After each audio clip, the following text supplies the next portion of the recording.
પણ જેને એક વખત દેવ ઉપર માતા પર કુળદેવી પ્રત્યે વિશ્વાસ જાગી ગયો ને એ નિશ્ચિંત થઈ જશે. એને કોઈ ચિંતા નહીં રહે કાલ હું શું ખાઈશ. કાલની ખવડાવવાની જવાબદારી મારી મેલડીની રહેશે. જો ભૂખ્યા મરવા દો તો ગોળા પણ જાહેરમાં એમ કહેજો. તમે જે વિચાર્યું નહીં હોય ને એના પહેલા તમારી બધી વ્યવસ્થા કરેલી દાપે રૂપે તમે તમારું ખાલી જીવનમાં તમારા કર્તવ્યનું પાલન કરજો.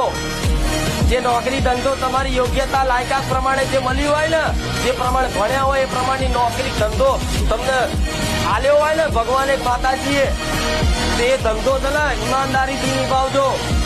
કોઈ ચીટિંગ ના કરતા, કોઈ છેતરપિંડી ના કરતા, કોઈ બેમાની ના કરતા. કોઈને જોતું તમારી સત્યની વાત પણ મારો ભગવાન ને તમારી કુળદેવી મહારાજીની મેલેડી તો 100% લખે છે. ભલે ઓછો નફો મળે તો ઓછા નફા સંતોષ રાખજો.